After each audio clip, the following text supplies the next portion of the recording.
All right. Calling to order the February 24th, 2025 meeting of the Beacon City School District Board of Education. Please stand for the pledge.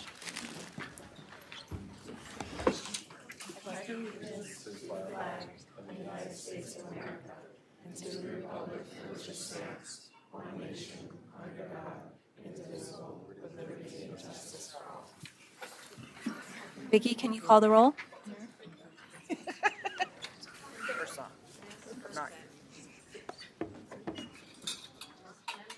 Here.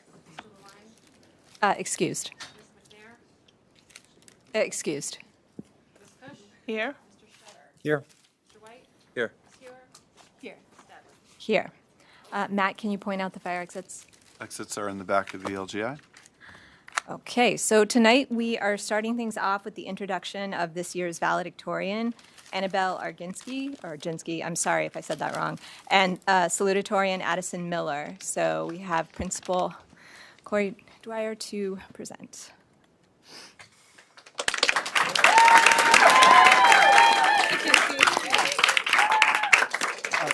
Thank you, guys. Thank you very much. Good evening. It's my privilege to introduce to the board the Beacon High School class of 2025 valedictorian and salutatorian. These are two really outstanding students who have made an indelible impression on the many teachers, counselors, advisors, and administrators who have gotten to know them over the course of their time in the district. So I'll begin by introducing our salutatorian, Addison Miller. Addison holds a GPA of 103.4. She was the captain of our varsity tennis team, for which she twice earned all-league honors and was the team MVP in her junior year. Addison tennis coach Miss Oriani noted that, quote, Addison is leaving a legacy of excellence both on the tennis court and as salutatorian.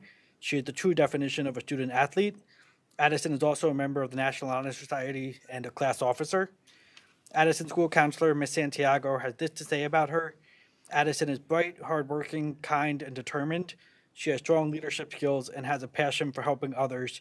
Her decision to get involved in the medical field is quite fitting, and her future patients will be extremely lucky in her care. Congratulations to Addison.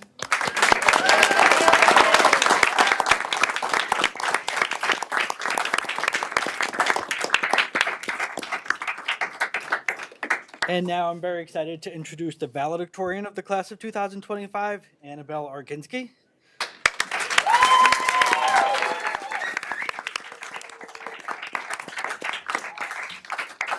Annabelle, a lot of times these things fluctuate over the course of the 4 years, but Annabelle has consistently been ranked first in her class throughout her time at BHS. She also holds a GPA of 103.43 and has taken an array of AP and DCC courses. In addition to her academic pursuits, Annabelle is the president of the Beacon Players and co-director and co-choreographer of various productions. She's also served as a class officer. Anthony Scarone, the director of the Beacon Players, has this to say about Annabelle.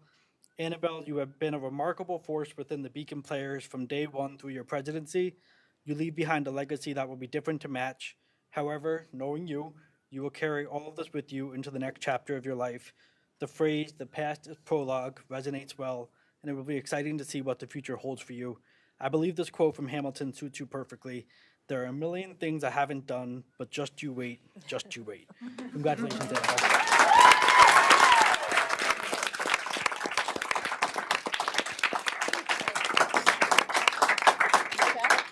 Annabelle and Addison, as you prepare for this exciting new chapter in your lives, know that you go forward with the support and admiration of our Beacon High School community. The hard work and dedication that you have shown over the years is exactly what all students should aspire towards. We're very proud of you. Congratulations.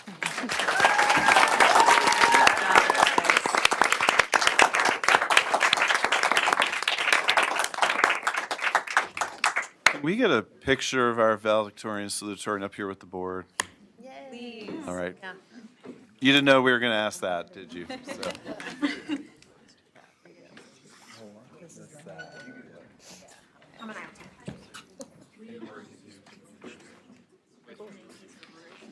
Is this?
All right, next we have public comment. It looks like we have one person. We just take a second to let, Yes, of course, you don't have to stay for the whole thing, and I wouldn't recommend it. congratulations.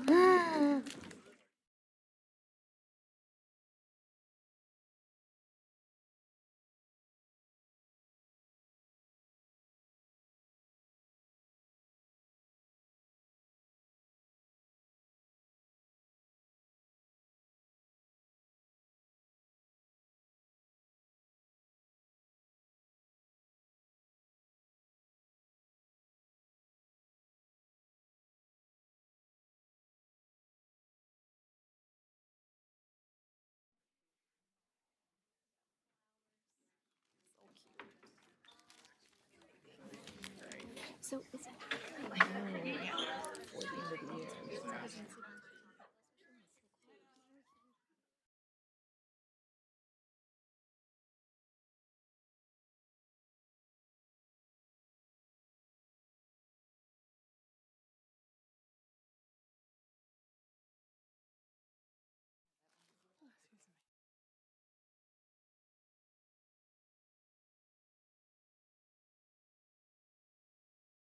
Alexandra Devon signed up, and I just want to remind you, well, in case you don't know, we limit folks to 4 minutes for public comment. Can you hear me okay? You might want to move it over a little closer. Yeah, I'm that'll, not qualified to set that thing up. I mean, it's a test. How's that? Is that better? Yeah, that's There? good. Okay. That's good. All right. Hello, my name is Alexandra Devon, and I am a resident of Beacon City School District. My 9-year-old daughter is in 4th grade at Sargent Elementary. I am also a volunteer with the 501c3 nonprofit organization Defense of Democracy, and I would like to publicly thank Dr. Landahl for his response to recent federal pronouncements in his superintendent update email, which was dated January 22nd, 2025. And this email stated that in Beacon City Schools, diversity is our strength. Every student deserves an equitable education, and we prioritize a culture of care in every building.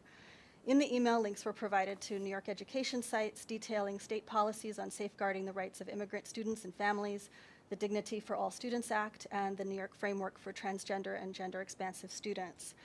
As Dr. Landahl pointed out, and I quote, federal and state law set forth protections for student personally identifiable information, which includes immigration status, citizenship, and national origin, and that this guidance and our district code of conduct limit law enforcement's access to students during the school day.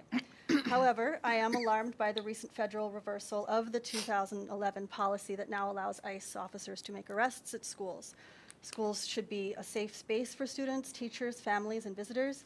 This is a direct violation of Article 26 of the United Nations Declaration of Human Rights, and it will have devastating consequences for immigrant families and their children, and any child at a school who finds themselves suddenly exposed to raids and arrests of their friends while at school.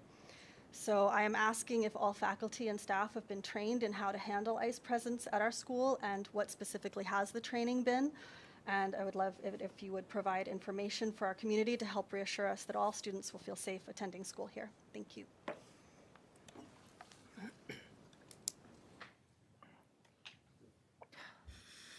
Matt, do you want to respond to the question? Sure, I'll just briefly respond and then we can do more later. But the people we focus on training were for the most extensively were our administrative team. So we did a training with our own district attorneys. And then we created some protocols for office staff, our security staff, like all the people sort of at the door. Or who would be encountering visitors to the school or interacting with law enforcement. So our director of security was a part of that, all of those folks. So, and then we've also, I mean, there's a lot of informal things that happen just in terms of supporting families, especially amongst our English as a new language students and the teachers that do that, and they work with our school social workers, the guidance counselors, and administrators as well. But the most formal training we did was with the administrative team, and then sharing the protocols out with all of our office security, like all the people who interact with the folks at the door. That's just my brief answer now, and but thank you. Okay, great.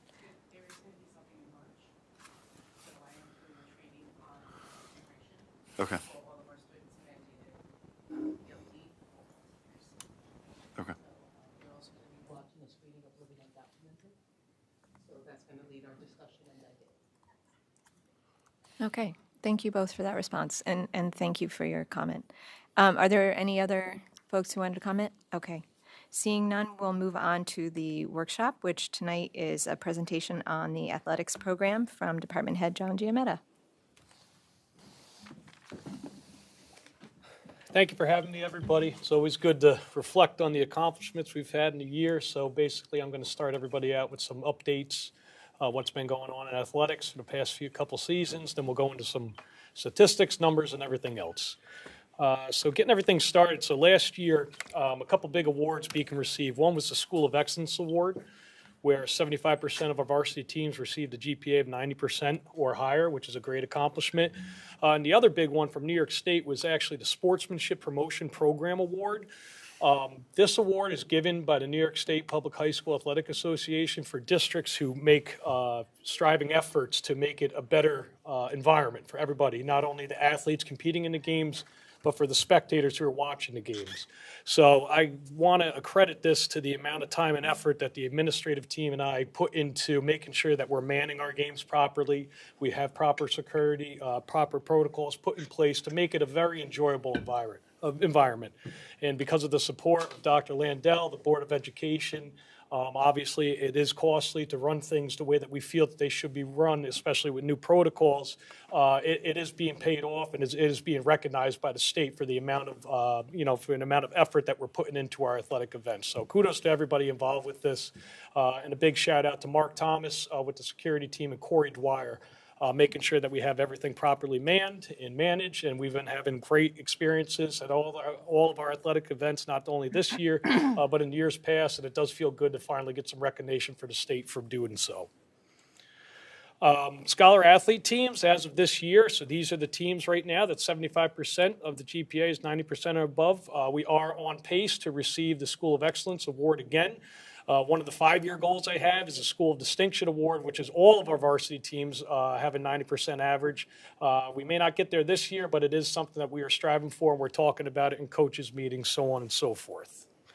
A couple notable accomplishments. So once again, since our transition into Section 9, we're continuing to make school history on a yearly basis. For the first time in school history, our varsity volleyball team made it to the section championship, which was a huge accomplishment. And you also see Lila Burke there. She's the first Beacon athlete to have 1,000 kills in volleyball, which is a great accomplishment for her. Varsity boys soccer continued playing in the section championship for 4 years running. Once again, another school record. Varsity football had 7 wins this year, which ties the school record, and it's actually the first sectional playoff game that our football team ever won in Beacon history, and the first time making the sectional semifinals, which is very exciting. Varsity wrestling, I kind of added a couple things. Not only did we play second in the Bulldog tournament, which had about 17 teams involved in it this year, so that's a great accomplishment, but we also just found out a couple days ago that athlete Jude Betancourt will be going to the state championships this Friday and Saturday to compete and see where he ends up there, which is awesome. And then a little bragging, we got the girls and boys basketball teams. We're the winners of our Battle of the Tunnel, which are our games versus Haldane, so far so good. Everything's off and running. We do start sectional basketball next week. We're just waiting to hear the schedule from there. A couple other things. Mike Mullins took on the project for the Special Olympics, and he participated, him, a couple staff members and students, in the polar plunge. He was able to raise $1,500 for the Special Olympics, and he has a very lofty goal of next year putting together an entire team of Beacon teachers and students, and his goal is to make $5,000 to donate to the Special Olympics. Another exciting thing, so last year, each year we do a college athletics commitment ceremony. That's for any of our senior athletes who are competing in college at the collegiate level. Last year we had 18 total athletes who went on to play college sports. I know that's the most since I've been athletic director in Beacon for the last 8 years, so the numbers keep rising with our athletes competing at the collegiate level. Thought it was something cool to mention, and hopefully we get a lot more going into this year. And then our PE and our health department attended the Southeast Zone Professional Development Seminar over in Minnesink in November, which got to teach them some of the latest PE initiatives and things that are going on, the sport ed model, which I'll go into in a little bit. Health updates, you'll see various initiatives that both of our health teachers are doing at the high school and middle school. At the high school, as you can see, the first 4 initiatives we have are bringing in outside resources into the schools to talk about various things that students may encounter in their lives. And we're still continuing with the project-based model in our health classes. It's not just learning out of a textbook. It's basically giving students choices and giving them a scenario or a situation and having them decipher using decision-making processes on what the best decision would be. So they're very great lessons. They're very hands-on with what the students are doing, and they're very realistic scenarios that they're actually talking about in classes. So I won't read through each one, but you could take your time to do so. Elementary PE updates, we're still continuing with swimming for students in 1st to 5th grade. The hope is to continue to expand that. Granted, some more transportation frees up in the years to come. We're continuing to bowl with everyone. We're doing some sleigh riding at Sargent. Each school is doing Students of the Month.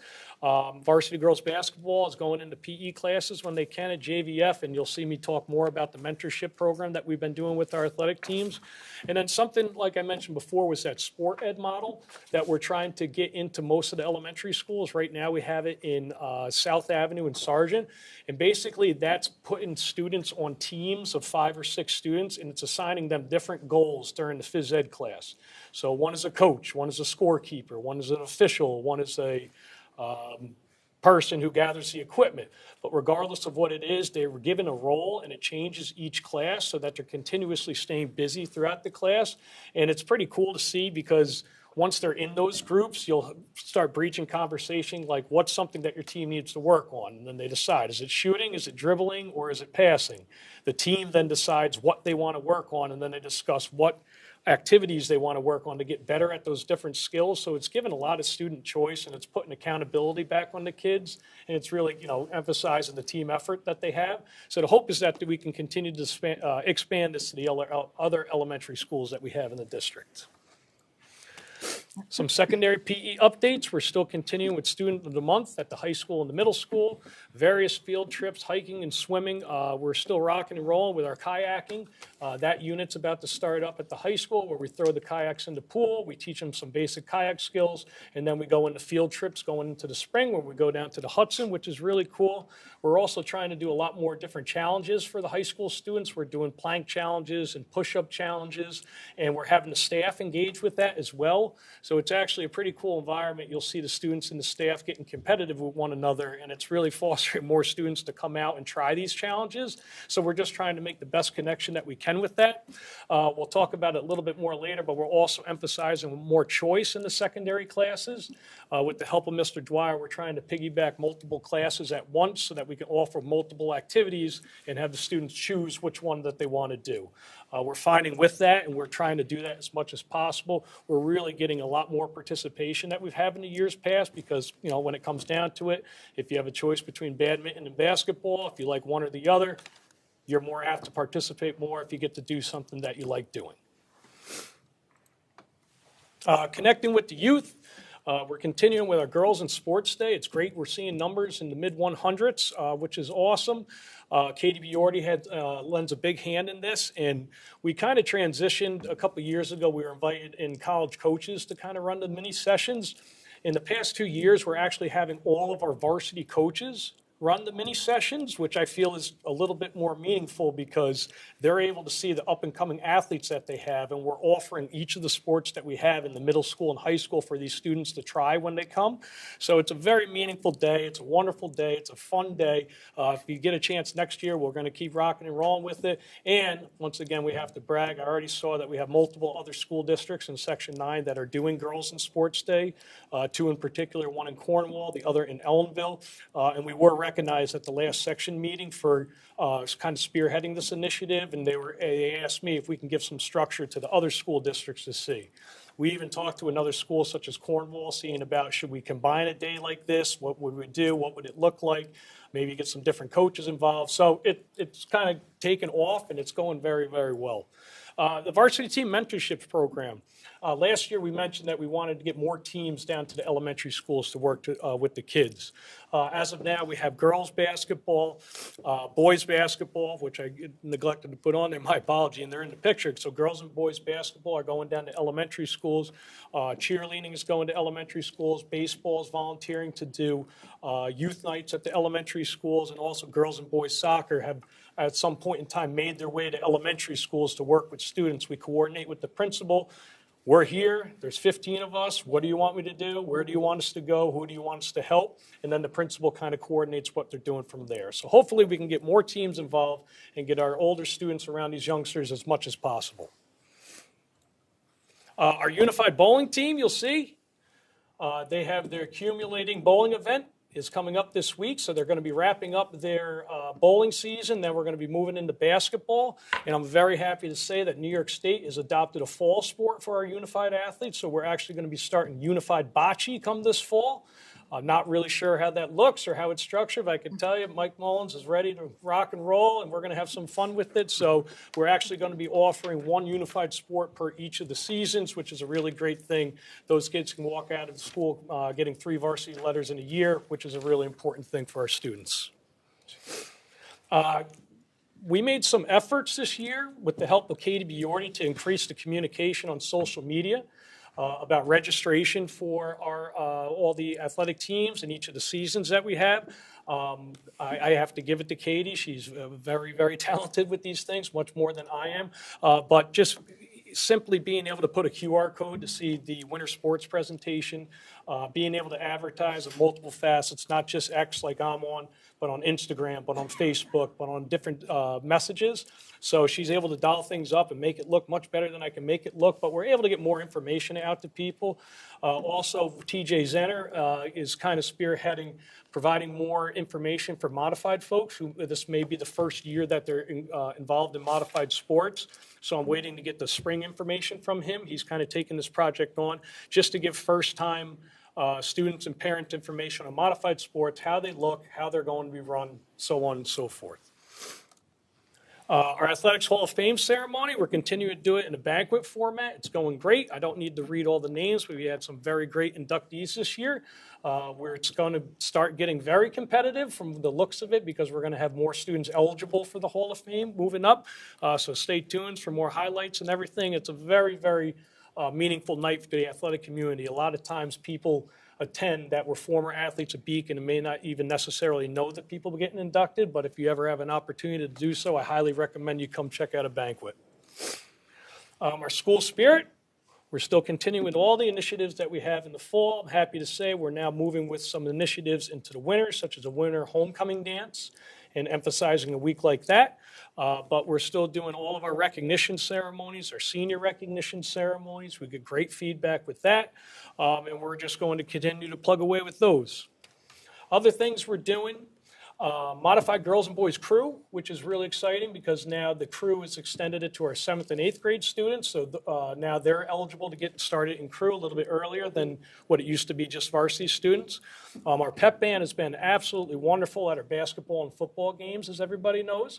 And actually this year they decided to do some girls basketball games in addition to the boys. So I told them I'm willing to have you at any game that you're willing to do. So we're trying to get them involved as much as possible. We're trying to get more Beacon Rec youth swim in the spring, free for our elementary age students. Michelle Green, our aquatics coordinator, is offering secondary swim intramurals for students from 6th to 12th grade. So if any students do want to get acclimated with the pool a little bit more, our plan is to start running intramural programs a couple times a week for them starting in the spring. Summer school PE credit recovery is going to continue. Our college athletics commitment ceremony, as I mentioned, and all the other things that we've been doing. Section 9 Scholar Athlete Awards, that's going to be coming up. It recognizes 2 of our scholar athletes that are going to be graduating. And then a couple little more boring things. We've updated our concussion procedures to be in line with the state policies. We've updated an emergency action plan for coaches so that they know what to do in a medical response was to happen at a game or a practice. And we're in the process of updating all our AED units, and the plan is to have all brand-new AEDs by fall 2026. We're just simply purchasing about 5 or 6 more each year. We put out the old, we bring in the new, and it's nice they're actually on a lease program, which covers the maintenance, the pads, the battery, and all the equipment. Some other future initiatives, as I mentioned, unified bocce in the fall, which we plan on continuing with. We have some question marks next to girls flag football, varsity girls lacrosse, and JV cheer. Basically, we want to see not only do we have the numbers to actually run these teams, but we want to look at the interest, and the plan is to put out some surveys to see how many student athletes would be interested and what they would be interested in doing before we fully commit. But these things are kind of on the horizon to implement into the future. We're getting back to JV girls soccer, which we did not have last year. We do anticipate having the numbers to run it this year, which is going to be great. Increasing swim opportunities as alternative to clubs. Once again, providing as much swim opportunities in intramural fashion for our students.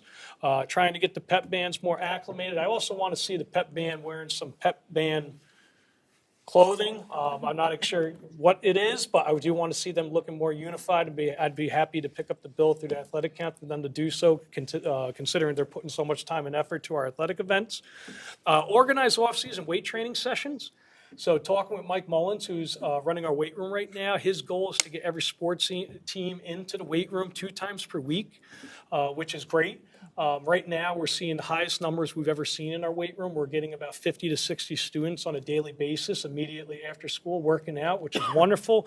He wants to go a little bit further with that and actually focus on the students or the teams that are in season to get them in the weight room with him for about 45 minutes twice a week, which is great. Weight room renovations, we are in need of a lot of new equipment. A lot of equipment is becoming obsolete and broken.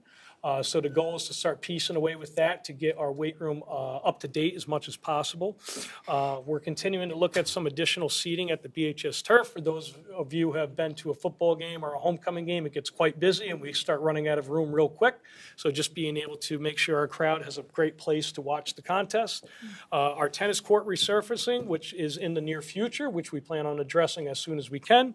And then pool renovations, looking at what we need to do in the pool area to make sure it's up to code with the Department of Health and to make sure it's up to code with state standards.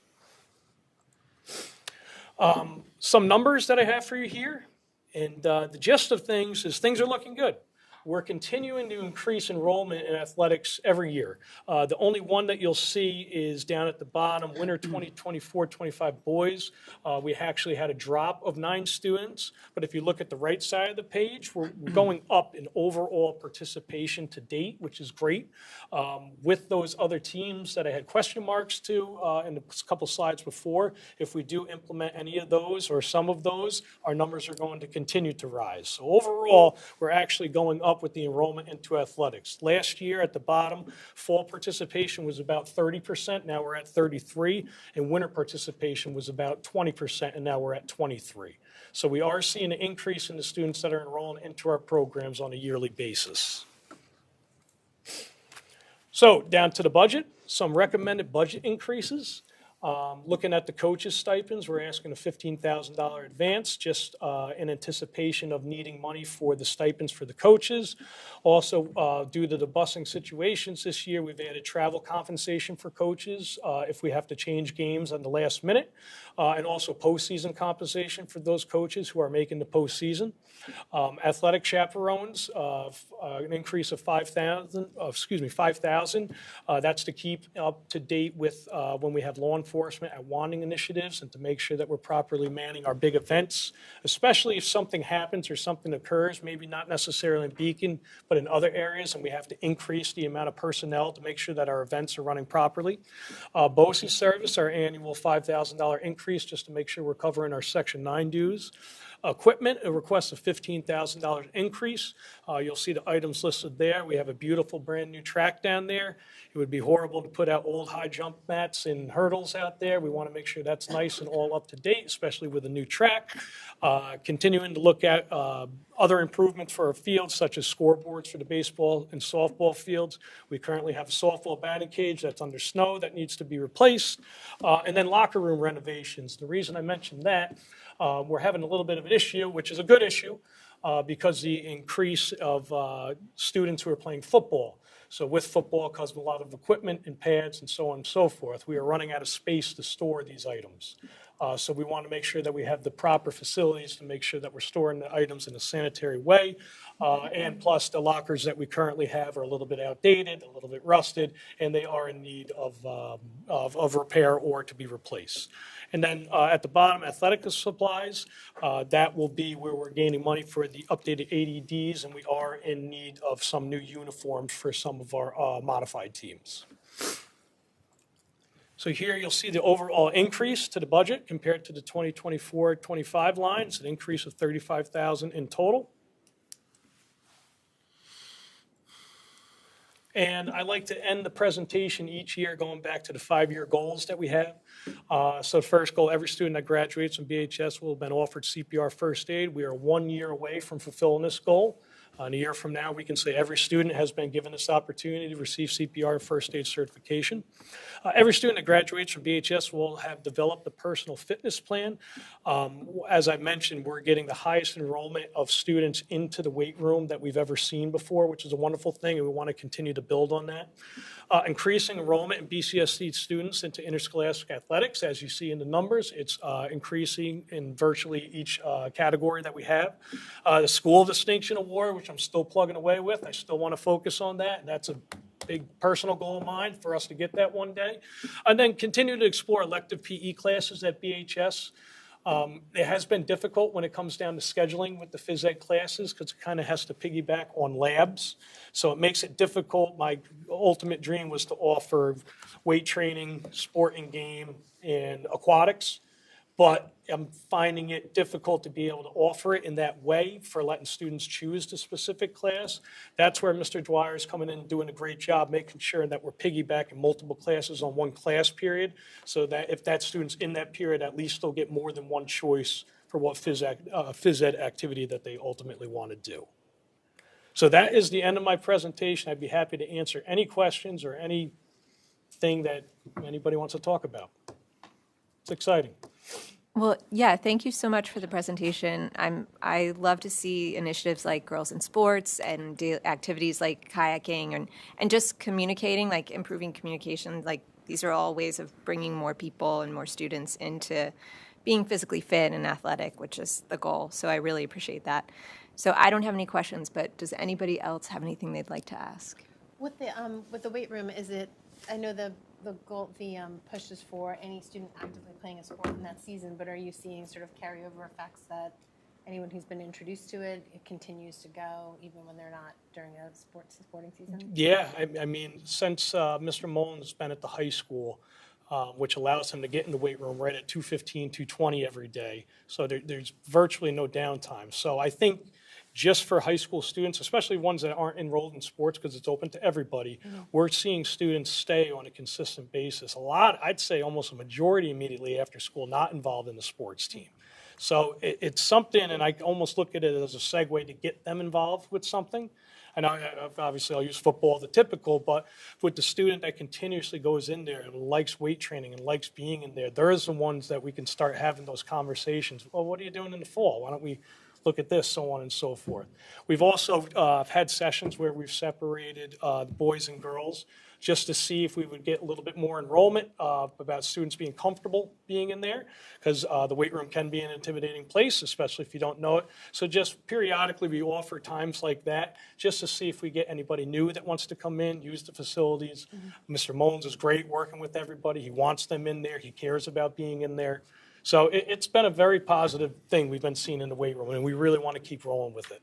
I was going to ask that question, if there is if you're noticing any issues with, like a more like diverse selection of students, and were those days that were separated, did you see a change in who attended or? Not really. It seems that we really want to try pushing it more, and we're doing some in the phys ed classes. I think that's a good way for them to really be in the class, all right, I have to go in the weight room, I have to learn this because it's my class, but to hopefully get a spark from that and say, hey, this is your class, now you can use the weight room after school. So the stuff that you learn, what do you want to work on? What do you want to do? What sport do you like? What activity do you like? Well, if we teach them the skills, then we can offer those after-school sessions where they're kind of on their own and it's less structured. So the goal is to kind of make that segue. And we're starting to see a lot of middle school students use it, which is really nice. Typically, when the middle schools use it, it's because one of the middle school coaches is going to be in attendance as well. But we're seeing a wide variety of students. Students that I never thought I would see in there are using it.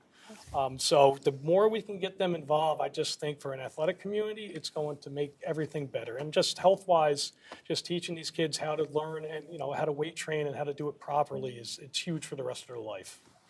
That's true. I hope we're able to get girls flag football. That's huge now, and I know a lot of other schools in Section 9 have it, and it's just been a big deal, especially partnering with the NFL. So if that's something we can get, that's like a game changer for our girls. I love it, and I think it would be a great fit. One of my worries and one of the things I'm really being cautious of is over subscribing us, having too many teams where we're going to start thinning out all the other teams that we have. I don't want to start taking away from the other sports because students leave that to go to that, and then we're left with thinner lineup, mediocre sports compared to having a core of strong ones. But I don't disagree with you. Seeing the athletes that we have here in Beacon, I think it'd be a wonderful sport. Is it spring? Yes. It's Yep. spring. I think they would take to it very well. I think it's something pretty simple to grasp. And I've already had multiple of our current coaches offering to coach it. Okay. All right. I'm just wondering, what do you, for expanding the sport ed model to the other elementary schools, is that just a matter of professional development for your phys ed teachers, or?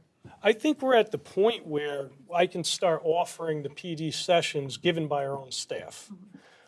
So Matt Van Voris and Ryan Koval, who received the PD training more formally, have taken to it very well, and they do an excellent job with it.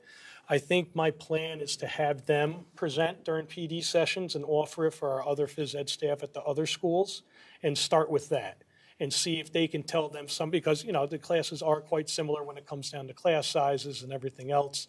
All right, this is what I do and this is how I do it. This has been working. You have to do your own thing, but to give them the structure, and I think it'll be received well by their colleagues, especially with my support and them saying, look, it's a lot of work to set up, but once it is set up, it runs itself and the kids get huge benefits from it. Great. Anybody else? No? Okay, thank you so much. Thank you. Appreciate it. All right, now it is time to hear from our student representatives. Sarah, do you want to go first?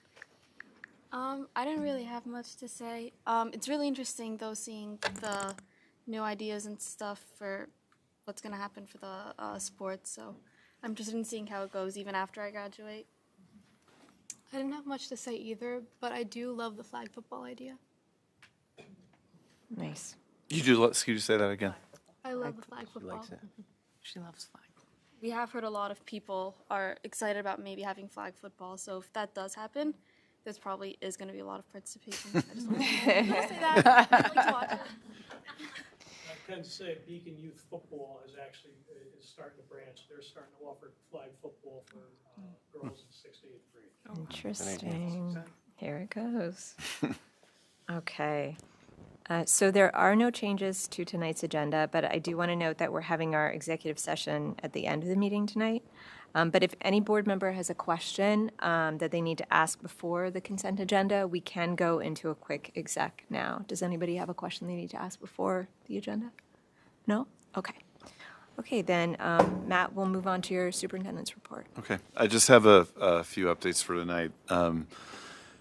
I put this in my weekly update to the community. I just got a little bit behind, and so we're just about done with the calendar, and we'll have it to the board prior to the March 10th board meeting, and to either adopt on March 10th or adopt on March 24th. I'll share the draft with the community as well, just so people can plan. It's, you know, we have it just about done. It is, it's one of those years where every variable is in play all all in one year. So we're just trying to juggle some stuff and figure out the best way to move forward. Just a reminder for a community event on Friday, March 7th. During the day, the Bright Star Theater, they were here about, I want to say 5 or 6 years ago. They do like a musical theater about Black history, and they're going to be doing the life of Martin Luther King through their the players in their program. And during the day, it will be for middle school students, and I think grades 3, 4, and 5 for all the elementary schools. And then we're going to have like a community offering, to whoever wants to come at night at 6:30. And so we have a flyer. We'll send that out and start reminding people about that. Obviously free, but we're excited to offer that. And just a quick shout out to Brian Soltish for putting all that together for all the schools. And then lastly, just talking about future board meetings. We had a nice sort of intro to budget talks with John tonight. Meetings are going to start getting a little bit longer, starting at the next one, because we're going to have several different updates at each meeting, along with kind of the traditional way we've done it in the past. We're still. It's always hard because you don't want to put too much out there that you then think might be difficult to afford. But we are trying to work, and I've mentioned this a few times. We're trying to work on a possible new schedule for Roundabout. And so we're thinking that would be like its own presentation. I initially penciled in March 10th. We're aiming to try to do it then. It could be March 24th because we could need a little bit more time. One of those March meetings, along with the departmental budget updates we're doing, we want to do a specific one just around the possibility of transitioning, to a 9-period day roundabout, like what would we gain from that? How much staffing would be needed? Curriculum writing, all that kind of stuff. We're also looking at possibly trying to strengthen our intervention model at the elementary. Those are kind of our two big focus areas for the budget. Along with that, another sort of budget kind of pullout or separate that we want to do this year in a budget presentation is pre-K. We tend to kind of go through that really quickly and just say, hey, we're one of the few districts that do all-day pre-K for everyone who applies. So we want to get a little bit more into that this year and really look at how much and how many kids we're serving and what we've done historically. And then lastly, the instructional budget, we want to be more, I've said this too, we want to be more detailed with that one as well.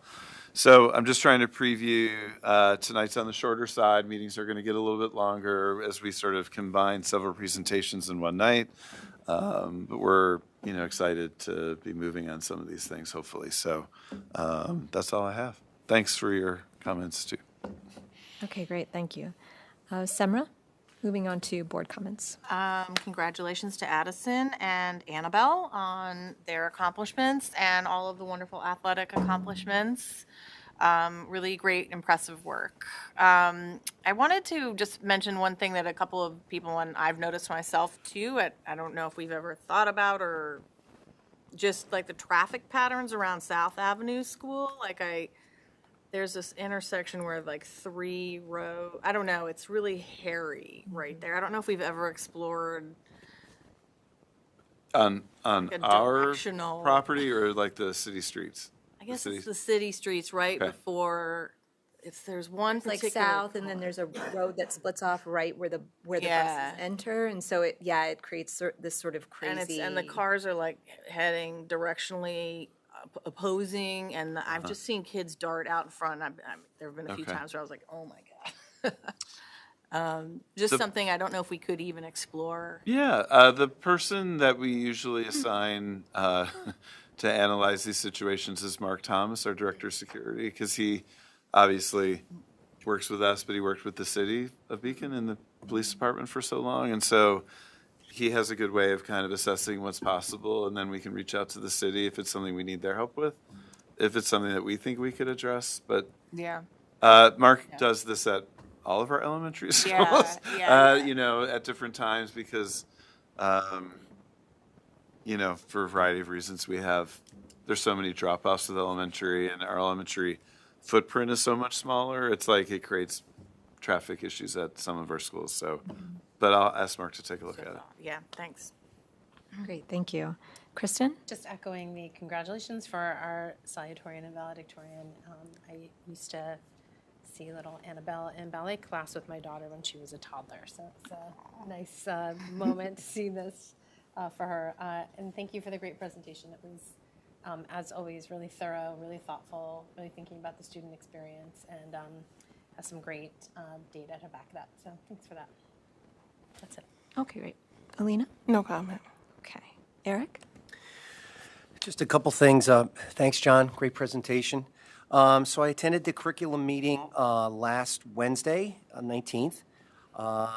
They discussed both elementary and secondary discussed the PLD day, which is coming up on March 14th. And then secondary schools had a discussion about progress reports, which I found very interesting. The possibility of maybe possibly looking into not having them or modifying them in the future. SAGI's maybe going to look at starting a committee next year. But I think that it was just something I hadn't even thought of. But there were some good points in the meeting, which I found interesting.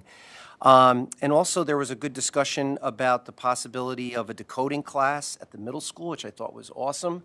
Having worked in a district that had that, I think it is something that might be necessary, especially at 6th grade. So I thought that was possibly a really good thing to bring with some of the deficits that some of the students are having. So I thought that was a really good discussion. Then elementary is also looking at the possibility of transforming their report cards to going to trimesters away from quarters. Coming from a district that did that, it's doable. Takes some time, but I think people can get used to that. I think it worked out very well where I was at, and then doing some teacher surveys, parent surveys, just to get parents into the loop. So it was a lot of good discussions at that meeting last week. So thanks, Saggy, for that. It was really good. And then Facilities Committee, we have a meeting next month on the 24th, and we had our first subcommittee meetings last week, which were I was in on the security meeting, which was outstanding. Really good ideas that came out about the vestibules at each school. As we know, Glenham is virtually done, but we kind of use that as the model to look at, and then can some of them be like Glenham? Some can, some can't. And it was really, really good discussions, and looking at another meeting down the road, I think we're going to meet with the principals and share those thoughts with the principals. I know the Fields subcommittee met. Anthony was there, and I heard that was a good meeting. And the theater meeting, I believe Meredith was at that, and if you want to talk about that later, that's fine. But all were really good conversations. I think it's a really great idea of how to kind of break it down into smaller groups and then try to make it more productive, as mine was. And I'm not sure about the others, but I found that hour to be a really good time that was spent. So that's it. Thank you. Okay, great. Thanks. Anthony? Just want to congratulate Annabelle and Addison. Fun fact, Addison's parents, one's a 93 graduate and one's a 95, 96, 95 or 96. Oh, wow. From Beacon. So that was pretty neat. And I remember Addison when she played softball rec. With the presentation, I could just tell you that the young kids in the community just being involved in rec softball, baseball, being around the Pop Warner field and soccer field, they look forward to playing high school when they're in high school. So to see how they want to strive to make it to the school teams, whether it be modified JV varsity, it really gives them something to look forward to. So kudos to John with how he structures it and gets the community involved in that. I was going to mention the subcommittee of the fields of the FNO. Really good conversation. I felt the architects had a better idea as to what they were looking for with the drainage and how to fix the drainage, and knowing what was out there and trying to go forth with correcting the drainage issue for both the softball and the baseball field. So it was a really good conversation that was had. John provided some really good insight. Jesse, our director of facilities, was able to chime in, and so it was good. And that's all I got. Okay, great. Thank you. Meredith? Also, congratulations to Addison and Annabelle. Very exciting. John, great presentation, super thorough. And it's great to see the numbers growing every year. That's definitely the direction we want things to be going in. I attended Lobby Day up in Albany with the Dutchess County School Board Association. We met with Senator Rollison and a representative from Jonathan Jacobson's office, comms director, and it was good. It was good to, it's always good to talk to the other districts and see, what our common ground is. We mostly talked about UPK and how it's not UPK, and that we needed funding for that, it was received. We'll see where it goes with that. There was also some talk about e-buses and also about civil service. Those are sort of the main three things. Speaking of Dutchess County School Board Association, I am not able to make next week's meeting. If anybody wants to go in my place, the discussion is about cell phone policies and current budget status. Let me know, and I can send you the Zoom link. And it's at 7 p.m. next Thursday. I can go. You can go. Okay, great. And subcommittee for the facilities around the theater, which was a really good discussion. It was really nice to hear from the key players around the theater and how much the theater is used. And they have some pretty simple asks that I think are really necessary. But we also got into a deeper discussion of sort of more long-term ideas and goals. And I felt like our architecture firm was really great at listening and thinking creatively about how we can do as much as possible there. So thanks, Corey, for being there. And it was good to hear from everyone. We have a policy meeting scheduled for Monday, the 3rd. Are we good? Good for that? Okay. So policy meeting on the 3rd. At 7 p.m. is what I have. Mm-hmm. And the last thing is I just want to say there was a really nice commendation for Thomas Van Buren. He works in the custodial in the high school, but is also a volunteer firefighter, and just a great group of people supporting him. And similarly, he was talking about how his mom worked at Glenham for 29 years, and just I don't know. It was really fun to hear him talk about it. So thanks for organizing that, Matt. All right. So I will echo congratulations to Addison and Annabelle. It's quite an accomplishment, and so close. Their grades are so close. Also, thank you for the athletics presentation. It is so great to see things in such a detailed and positive way of realizing that things are expanding and things are growing and people are being included, and that's a really great thing to see. I wanted to give everybody an update on the BCSD BOE newsletter that we're working on. Because this was our first pass, there was a lot of things that we had to go back and forth and sort of edit and update and clean up. But we're sort of learning what is and isn't possible and what we need to provide up front to make it work. And so I think we have a better idea of what the process is going to be. I will share that with everyone tomorrow, the final version. It's formatted and ready to go. And then Matt, I guess that's something that I'm not sure what the mechanics of sending that out are. Is that something that the office would do on our behalf? I can do it. Okay. It's the BOE update from Matt Landoff. Well, I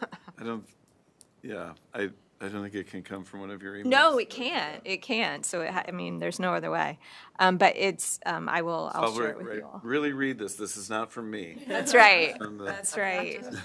Not just another email. It's not one of my emails that you ignore. Maybe like put a clickbaity title. Right. You'll never believe what Yeah. happens in this. Sylvia's destroying. Right. Exactly.